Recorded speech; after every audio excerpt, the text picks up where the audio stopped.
Images containing billions of pixels have begun to appear on the internet. These gigapixel images can only be fully explored with a panning and zooming browser. Here we see the HD view system exploring an image of the Seattle skyline. By zooming into a small part of an image, we can see such details as the people in the Space Needle. We've added two kinds of audio annotations: ambient sounds for a greater sense of presence, or narrative tours for information. The Space Needle is a tower in Seattle, Washington. It is a major landmark. With visual annotations, we can identify famous landmarks or call out interesting features in the image. Our main contribution is a model to represent the viewer's mental distance from the annotated objects in the scene while continuously panning and zooming. This model informs an annotation rendering system for when and how to render both auditory and visual annotations. We start with a gigapixel image and a coarse depth map of the image. As we zoom into Mount Rainier, the author can easily draw a rectangle around it and add either some text or an audio file. The size of the annotation corresponds to the field of view subtended by the annotation rectangle. Let's examine how we compute the strength for a particular annotation.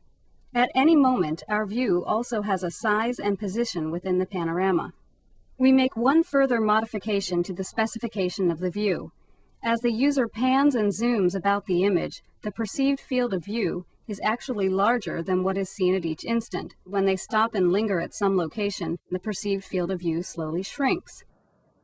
The distance between each annotation and the current view is then calculated, and a strength for the annotation is determined based on that distance.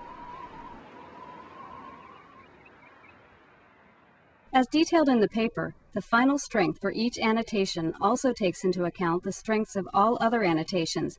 Thus, given a gigapixel image, a depth map, a set of annotations, and the current view, the annotation rendering system decides which annotations to render, visual or audio, and what strength each should have, and where to place the annotation, label position or spatialized audio.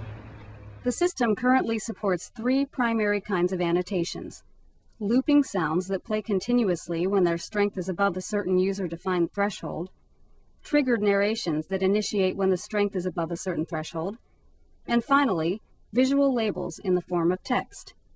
Here we see the effect of the built-in hysteresis for the strength of an annotation.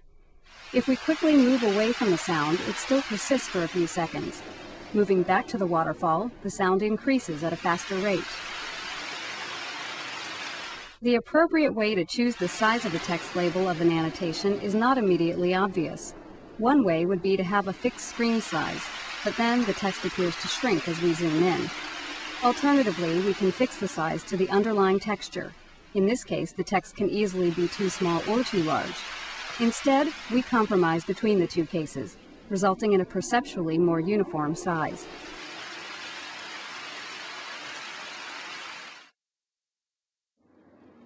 The perceived field of view is larger while the user is moving the view, so only larger annotations are shown.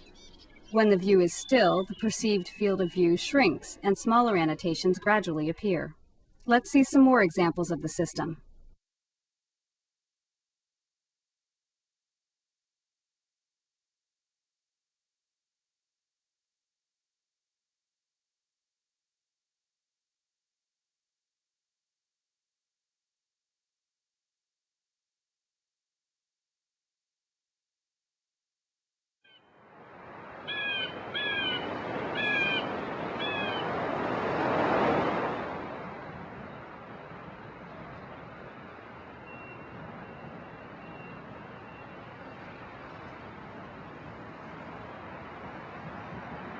Trinity Church is the only church in the United States and the only building in Boston that has been honored as one of the 10 most significant buildings in the United States by the American Institute of Architects.